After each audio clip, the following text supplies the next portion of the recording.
Hey everybody, happy Wednesday. Jim Williams here for Stream On. Uh, we do know now for sure that Aaron Rodgers will not be playing for the rest of the season. And not only is that sad news for the New York Jets, it also becomes sad news for the networks because they programmed um, 6 Jets games in prime time or in the featured role. So that means that there will be 6 Jets games where the networks will air them without uh, the benefit of Aaron Rodgers, the star of the show. I mean, those of you familiar with Tampa Bay know that when Brady came there, it seemed like every other game was on national television. Well, when you've got a guy like Aaron Rodgers, networks like to take advantage of that situation and show it, to the masses. Unfortunately, for the Jets and for Aaron, it's going to be a tough situation and perhaps a long season. We'll have to see. The Jets did win the game the other night, and they also played very well on defense. So we'll see how the season works out for the Jets. But one thing we do know, it will not be with Aaron Rodgers. Another headline this morning is that YouTube TV, who has taken over for DirecTV with the Sunday ticket package for the NFL, is doing quite well. They are above first week subscriptions in selling the product out. So it's a direct to consumer option, as you all know. You can watch every out of market game. And now you can do it on YouTube TV. Before, for many years, actually, it was with DirecTV, and now it's YouTube TV, and they seem to be doing quite well with it. So good for YouTube TV. All right. So we had ratings of all of the big games over the weekend from a standpoint of, let's start with the NFL. The NFL dominated the first 2 spots on the Nielsen ratings this week. It was the Thursday night game, which is kickoff game, and we got to see that one. Of course, that was the Lions with a big victory for them over the Kansas City Chiefs. That was the number 1 highly rated game of the week. And then number 2 came the game on Sunday night, which was the Dallas Cowboys dismantling the New York Jets. So there you go. Those 2 games were number 1 and number 2 in this week's Nielsen ratings for all televisions. So they garnered some pretty good sized numbers. ESPN released the ratings for the Texas-Alabama game, which was, of course, on Saturday night. That was an 8.8 million viewers came to that. Now, remember the fact that a sizable chunk of New York City, of Los Angeles, of Houston, of Orlando, of Tampa, that was still during the Spectrum blackouts. So the fact that they got an 8.8 with that without the benefit of those markets is pretty amazing. So clearly, college football in Texas and Alabama are a national draw. Now, by the way, at the highest point in that game, it peaked at 10.7 million viewers. Now, according to Fox, the Colorado-Nebraska game had a whopping 8.73 million viewers. That was Saturday's Big Noon broadcast, second week in a row that Colorado has appeared. They obviously opened the season against TCU. That was a monster. They did over 7 million on that one. Now this one broke that and came in at 8.73. Now, one other note of interest, and that is it just happened to be that game, Colorado-Nebraska, on Big Noon Saturday, just happened to be the highest rated Pac-12 game in the history of Fox broadcasting. So, Fox has been broadcasting Pac-12 football for almost a decade now. And the rating on Saturday between those 2 teams, which ironically were not good teams last year. I mean, both of them had a combined win total of 5 games. So not exactly, coming into it. Just goes to show you what Coach Prime is worth on the open market out there when he starts when he starts getting into his shtick. And he's, you know what, the thing is, he's turned that whole program around, and he's done it in a way that really is almost impossible to replicate, because you have a guy who was a rock star personality in Deion Sanders. He recruits a number of really talented young players to his team, which includes his son playing quarterback. And they go off and they win. And it seems that they're drawing quite an audience. Now, I'd like to point out, I think a lot of this audience, which is not a bad thing, is a casual fan. These are people who knew, Dion from his social media aspect, whether it be on Instagram or Twitter, and followed his Jackson State days whenever that was being chronicled by Barstool and by Amazon. And so there's plenty of reasons to like Deion, and there was also plenty of reasons to question whether he could coach.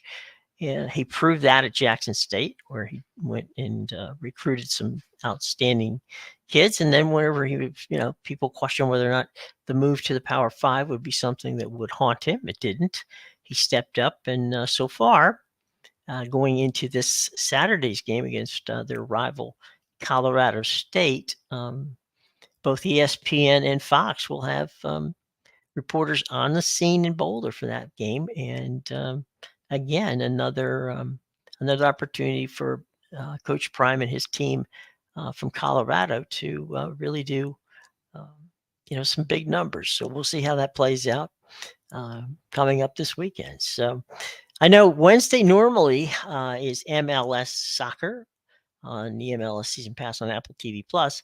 This week, you should know that the MLS will get back started again on Saturday. Okay, not today. The reason being is it's the international break, so that players like Lionel Messi and others can go back and play for their national teams, and then they'll regroup and come back and play. Once they get back here, they'll play on Saturday. Not all of them will be back in that time. It's quite possible Messi won't be back in that time. But at this point in time, we just wanted you to know that today's soccer is not, if you're an MLS fan, there's no MLS soccer on tonight. It'll be on again on Saturday. Now, if you're a baseball fan like myself, MLB Network has a doubleheader today. The afternoon game's a 1:00 game between the Minnesota Twins and the Tampa Bay Rays. That's an important game because the Rays open tomorrow a 4-game series in Baltimore. That will probably decide who ends up taking the American League East. Minnesota's still trying to be relevant in the Central. They won last night's game with a dramatic home run. Final score in that game was 3-2. The Orioles, meanwhile, were losing 5-2 to the St. Louis Cardinals. So Baltimore remains 3 games ahead of the Tampa Bay Rays in the race for first place and the title in the National League East. Let's see, U.S. Open. Some news there as well.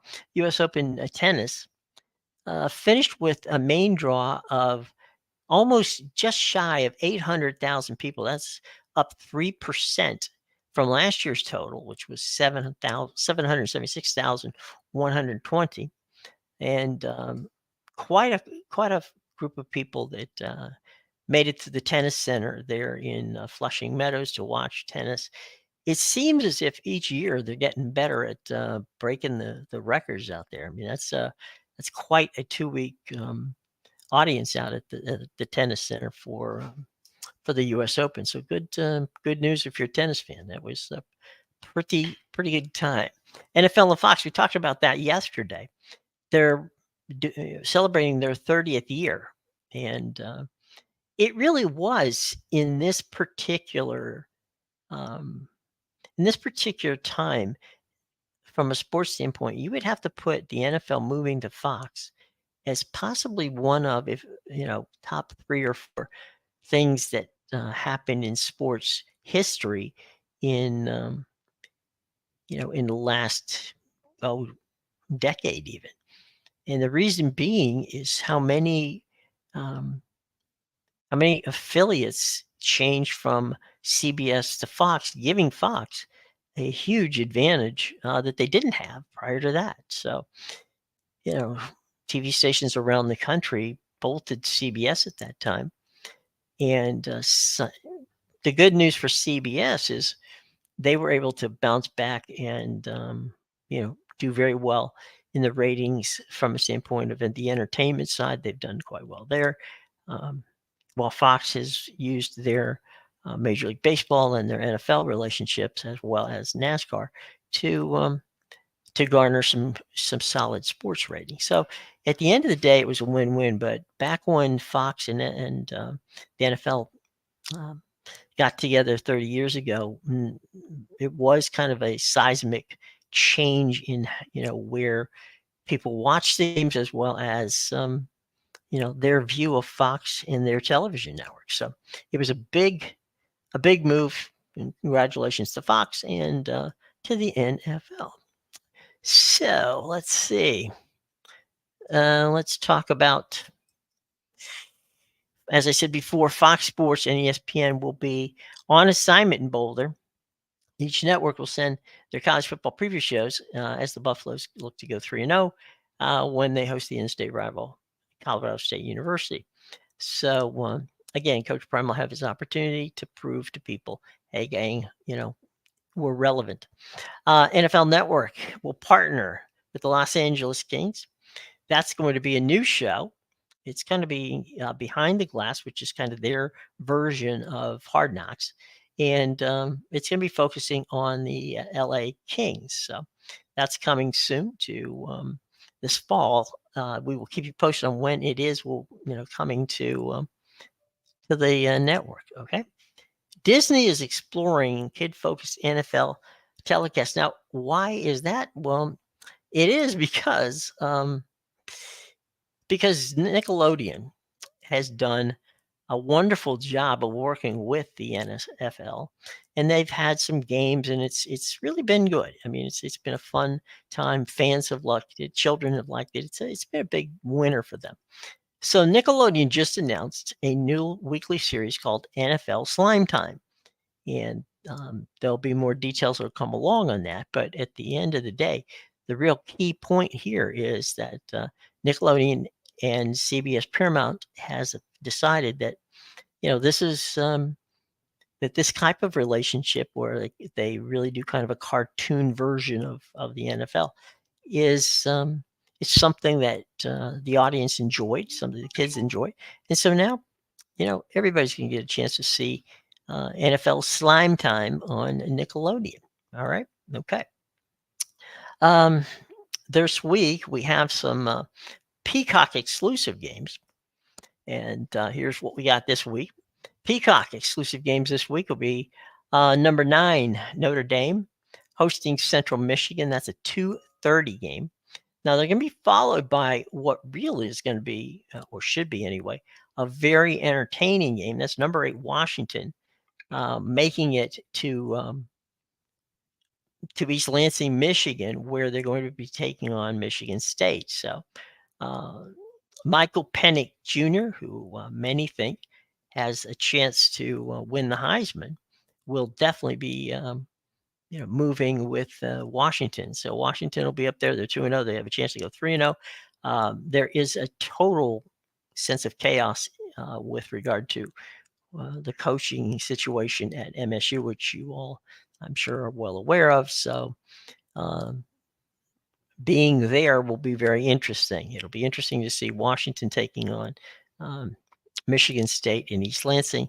That, of course, is going to happen 5 o'clock on Saturday. So those are the Peacock games. The ABC game at 3:30 on Saturday has the Alabama Crimson Tide, who lost last week, as we mentioned earlier, to Texas, in Tampa, playing the University of South Florida. That, unfortunately, could be a beatdown. We'll have to see. Alex Grosh, who is the new head football coach at USF, last time they faced each other, he was the offensive coordinator of Tennessee, and they actually beat Alabama last season. So I'm not so sure that I'm going to think that that's going to happen this time around. But let's see if the Bulls can put up a fight. It's a 3:30 game. Alabama taking on University of South Florida on ABC. So it's a national game on Saturday. Not a lot of good national games as far as that goes this particular weekend. Let's take some questions now. Let's go to our questions and answers area. See what we got.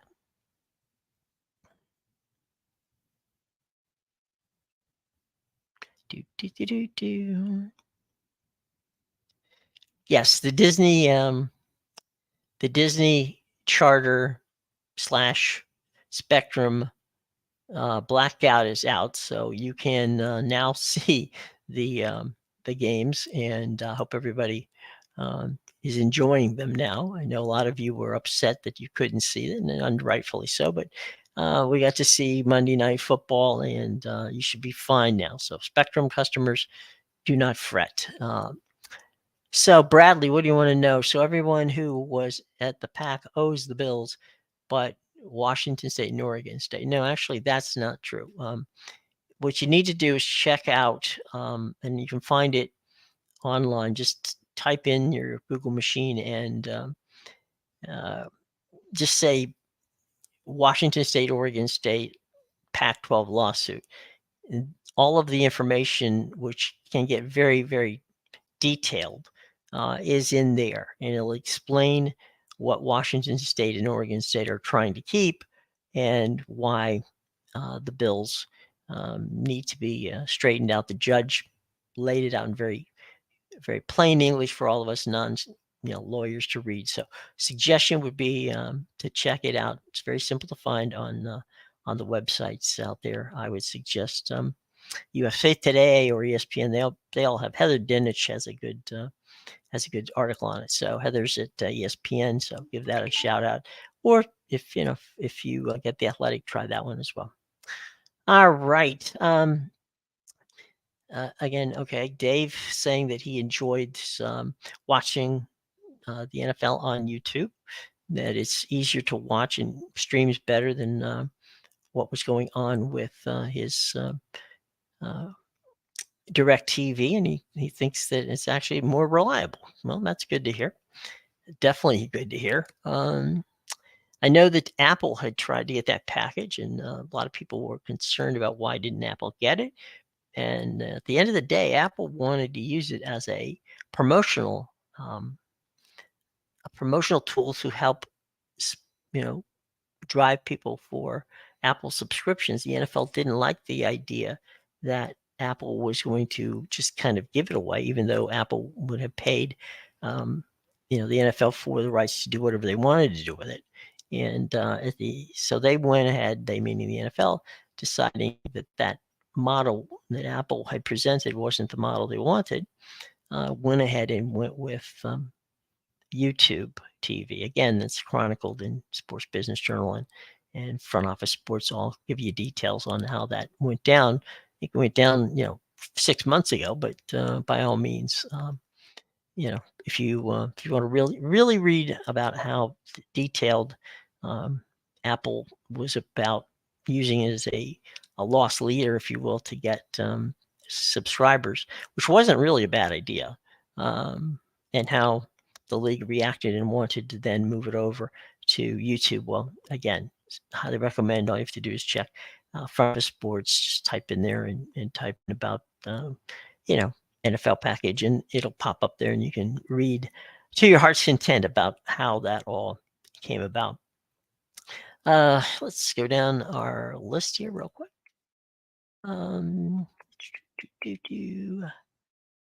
Okay. I mean, enjoying my T-Mobile broadband. Well, that's good. Being able to see you're a Rams fan. I'm able to see my Rams fans on YouTube TV. I also use T-Mobile's broadband. Together, it's a very good package. Well, all right, Glenn, I'm glad it's working for you. That's good to know. Alrighty. Bum.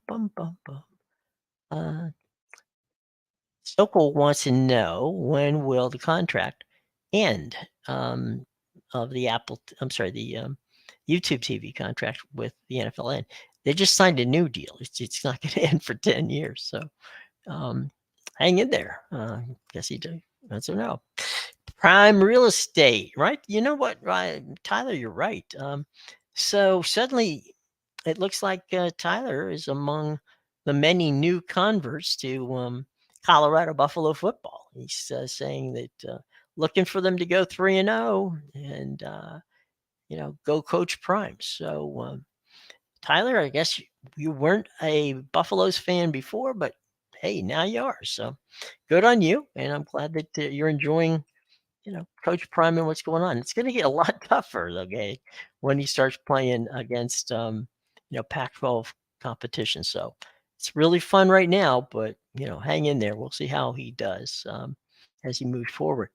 Let's see what do we got here. We got yes, the Big East and the the Big 12 and the Big 10 will be having a basketball tournament. We don't know whether it's going to be in 2024, 2025. It's going to be take place the week between the Elite Eight and the Final Four. It'll be played in Las Vegas at the T-Mobile Center. Speaking of T-Mobile, and we'll see how that works out. You feel that the old Big East, which is Villanova and St. John's, Georgetown, rejection of Penn State was a failure to secure Big 12 teams when they were, vulnerable. And then, of course, was BYU too, would have helped keep the Big East, the old Big East together. Well, that's interesting, Mark. I don't know that could have done it. I really don't. At that point in time, you have to remember that there were basketball schools and there were football schools, and there, it was really a fractured group. So they had to either decide one way or the other. Do you want to play basketball or do you want to play football? And so, well, at the end of the day, what they ended up doing is they split it and they gave the Big East back their name, and that's a only basketball conference. And now we know the American Conference, which of course is what's left of the old Big East, is a football and basketball conference. So that's how they split that deal, and that deal is 10 years old. So that's how it worked out. Good, bad, or indifferent. That's exactly what worked out. And sad for the Big East, because the Big East was a very entertaining basketball and football league when you consider you had Miami in there, you had Boston College, you had Syracuse, you had a bunch of teams that were quite entertaining. And obviously, the Georgetown Syracuse game back in the day was as great a rivalry as you'd ever want to see, and maybe one of the top 5 or 6 basketball rivalries ever, behind, say, Duke and North Carolina and Notre Dame and UCLA and some of those national rivalries. So, yeah, miss it. Wish it was back, but things move on. There's nothing you can do about it. Okay. Talking about people about what's going to happen to Oregon State and Washington State. We talked with Spencer McLaughlin of Locked On Big 12 yesterday, and Spencer said that they might do, they're exploring a number of different options. Highly recommend you go and check out Spence. He's got Locked On, and you can check that out on YouTube. He'll give you the explanations, but it looks like what Washington State and Oregon State want is they want to see if there's any money left from what happened when the Pac-12 disintegrated. Now there's money out there. The question is how much and where should it go and how should it be divvied up and all that, because 10 of the 12 teams are going their separate ways. So leaving Washington State and Oregon State. So Oregon State and Washington State are saying, well, wait a minute. If all of these teams are leaving, they don't want to get stuck with the bill. And you can't fault them a bit for that. So that's why they took the conference to court, and That's what I said a little bit earlier. If you want to read how that process is going, highly recommend Heather Dennis's story or Dennis Dodd at CBS. All of them are doing a really good job of covering it. And so check those stories out. Dennis Dodd, CBS, Heather Dennis, ESPN. Just type them in, you'll find them. And a lot of you guys know Dennis and Heather anyway, so you know where to find them. So for sure, go ahead and check that out. What do we got here, Bradley? I get your point of view, I do. And I just so we're clear, I wanted nothing to do with the pack breaking up. I was 100% for keeping the pack remaining together and adding San Diego State and SMU, but Colorado left, and then everybody in the pack conference earned those multi-million dollars in assets, not just WSU and OSU. Okay, I can see where you're coming from on that standpoint. Again, check the judge and see how the judge feels about it. I think he feels, from what I've read about it, that Washington State and Oregon State were, in some regards, kept in the dark. So, as I said, don't go by me. Read the stories that and the transcripts and all that, which Aaron and Dennis have put together, and you'll see what the judge feels like. Okay, so if you'll do that, Bradley, I think you'll be well served and better than me trying to explain it here, because I will probably not get it done as well as how Heather and Dennis did it. All right. We have time for a few more questions. And let's see what we got here. We've gotten through Tyler, Mark. I'm just checking out here real quick to see if there's anybody else that we have missed so far. We haven't missed much. And by the way, even though it's a light day of sports here, highly recommend if you're a baseball fan, checking out the Major League Baseball, the MLB Network today, because doubleheader game, the ninth game, by the way, is going to be Texas, and they're going against Seattle. So I'm sorry, Texas is. Let me check and see where Texas is tonight. That game is big for Texas because Houston leads them by 2 in the race for the West out there. And let's see, what's the Texas Toronto? There we go.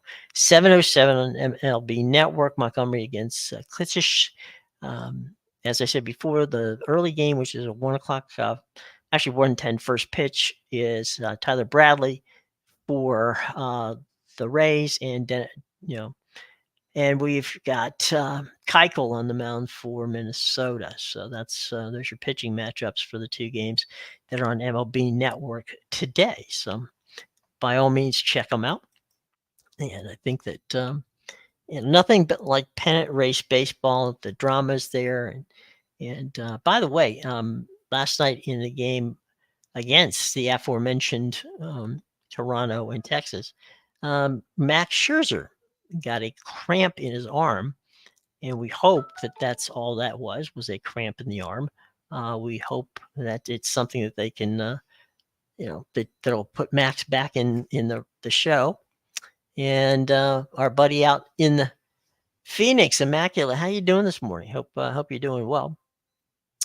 It's always good to see you there. We're just chatting about a whole bunch of different topics today, running from YouTube TV having a good first week to ratings-wise, NBC having a good week with winning the number 1 and number 2 spots in the Nielsen ratings with their football, and some good college numbers for both ESPN and for Fox, even though ESPN was dark in many large cities. So plenty of stuff to cover today, and we got a lot of it covered so far. And now we're looking for our questions, and have a little bit of it'll pop up here in a second. They're having had to refresh the notification area where we get our questions. And Justin, how you doing, buddy? I was just surprised at the ACC on CW did this past week. Well, to be honest, Justin, yeah, the game was produced by Raycom. Raycom has been producing games for ESPN now for almost 40 years. Okay. So Raycom knows how to do production, and they do an absolutely good, outstanding job. So they're used to doing, they actually did the ACC back in the days of what we like to call Packer and Thacker. Those were the two guys who were the announcers back in the early 80s. Good friend of ours, Tim Brando, and all those guys also benefited greatly by their relationships with Raycom and Jimmy Ray. It's his company, and it's a good group. And so, I know they had Pitt and Cincinnati was their game this week, a regional game. That's a rivalry. They haven't played each other in like 40 years. They hadn't played each other, Cincinnati and Pittsburgh. So that was a treat to be able to see those two teams play. But yeah, the CW aired the package which Raycom has been producing for years, and the ACC likes Raycom, which they should.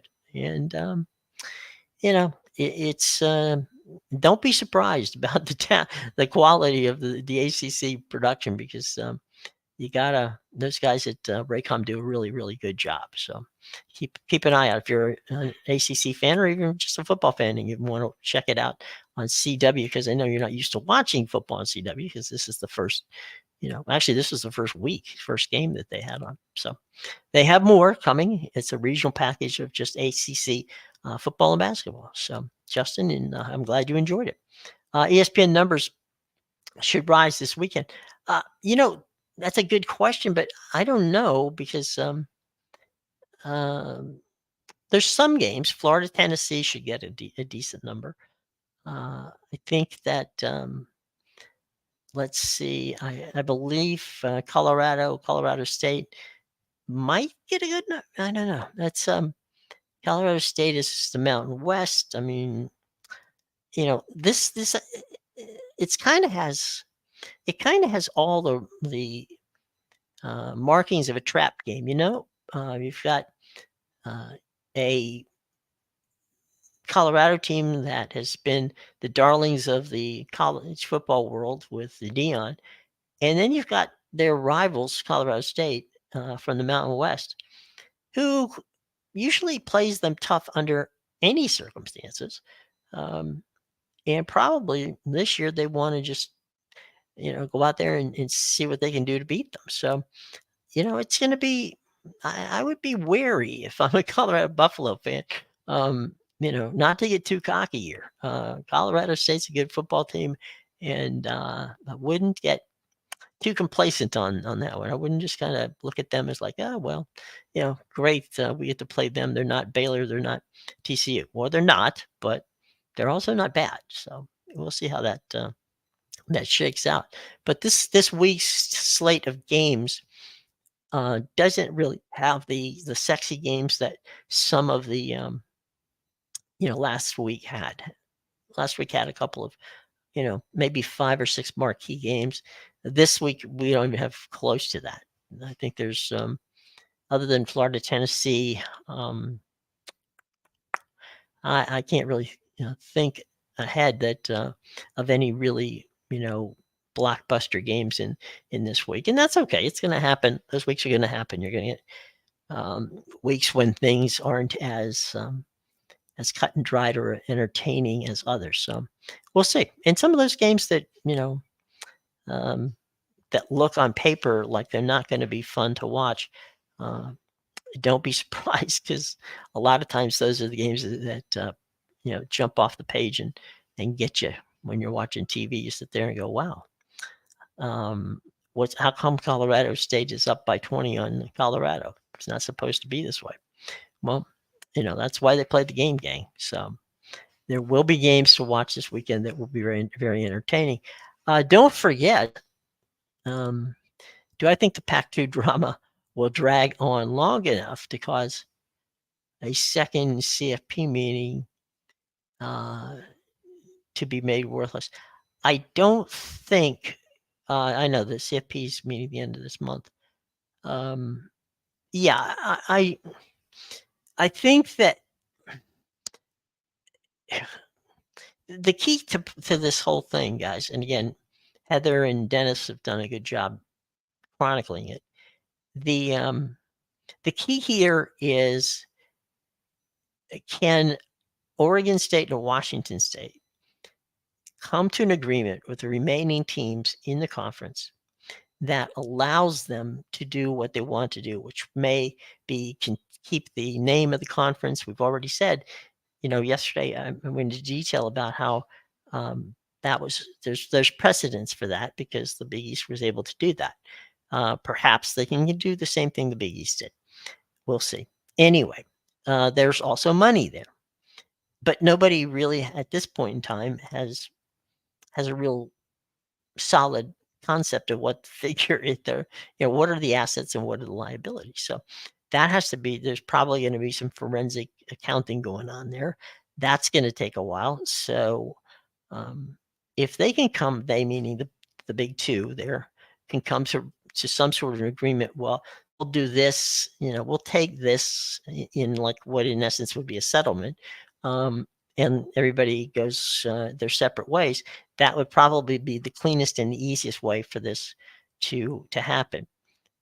The rather unfortunate thing is that that's usually not the that they have taken so far. There's been, a lot of twists and turns along the way. So I don't know. I truly don't whether or not that they will. I would hope they'd be able to get it resolved by the end of the month, but your guess, Immaculate, is as good as mine. Justin, what you saying? I don't think that the parting 10 schools are going to give up the Pac-12 assets that easily. I get what you're saying, and again, that's why they're in court for that.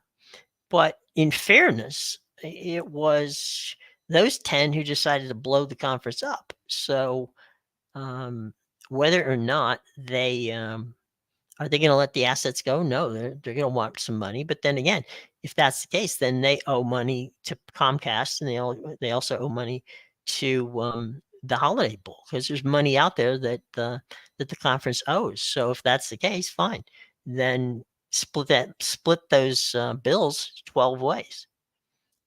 So with the good comes the bad, right? So yeah, I would check out and just keep watching how that plays out in court.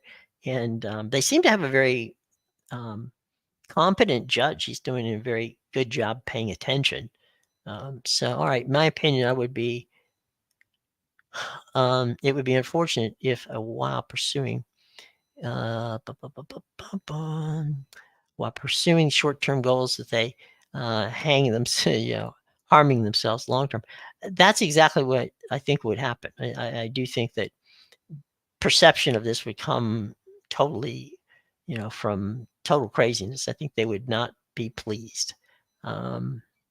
So we really, I would just like to see this thing end in some sort of amiable, civil, I'll say civil way, in which, Oregon State and Washington State can walk out of there with some money based on the fact that they're getting left holding the bag while everybody else is making the cash grab. So we'll see how that goes. Their fight with their ex-conference mates could end up, it could, and it likely is not going to help them.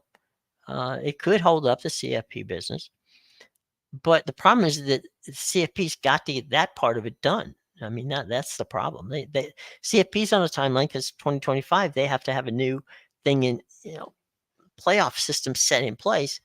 And just because one conference is going rogue on them here, they're going to have to rein them in. And quite frankly, they're probably going to, threaten them to sanction them if they don't do something and get it done right. They still don't have 2024 figured out yet. And right, and the problem is if you're going to go to a 12-team playoff, which is what they're going to do in 2024, you've got to have time to figure out, where you're going to play these games.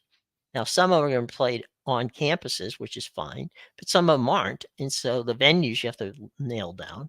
And so, yeah, there's a lot to do, and they really can't wait for, the you know Pac-12 to clean up their mess, which rather unfortunately seems to be a problem the Pac-12's had for the past year and a half. So we'll see, but absolutely, that's what they need to figure out how the payouts, but they don't know many conferences there will be. And yeah, well, I mean, there's going to be 4 power conferences. Okay. That part they know. But there's not going to be a 5th. I mean, the Pac-2 can't still be a power conference. So, and they won't have the votes to sustain that. So, they're going to have to go with the assumption, I'm talking about the CFP now, that there's not a Power 5.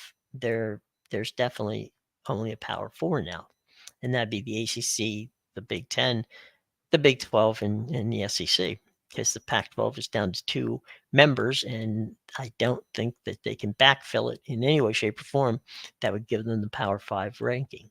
So it's a foregone conclusion that they're not going to be there. It just has to be, the CFP just has to make the call, and whether they will or won't, we'll see how that goes at the end of the month. And they're usually always trying to kick the can, so we'll see. And the Pac-2, if they merge with, reverse merger with the Mountain West Conference, is what they're trying to do, or what they're entertaining. Gloria Navarro, the commissioner of the Mountain West, has made it clear that she's willing to listen about that.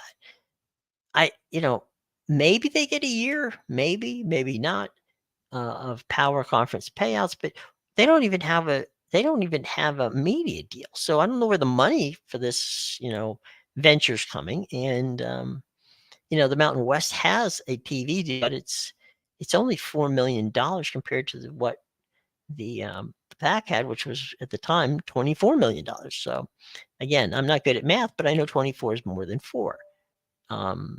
But there's no deal, so there's really no money on the deal from the PAC at this point in time. The only money on the deal at this point in time, or the money on the table, is the Mountain West, and they would have to go through a reverse merger. That takes time, and then simultaneously they would have to try to see if there's any TV partners they're willing to pay, and how much would they be willing to pay. And so we don't know any of that, and I think those known unknowns are really what is going to cause Gloria Navarro, the commissioner of Mountain West, to say, this reverse merger concept is interesting, but maybe the better thing to do would just be to settle for Oregon State and Washington State to take the money from the PAC, take the name, and they could rename the Mountain West the PAC, which she has said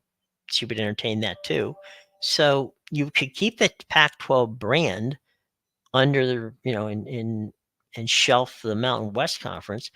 The only thing you wouldn't, keep is probably the Autonomous 5, which, you don't have the juice to make that happen anyway. So, this is really going to end up 1 or 2 or 3 ways, and none of them are going to be, very satisfying to fans of Oregon State or Washington State. It's just not. And you can ask many of the teams. Ask Connecticut of the old Big East.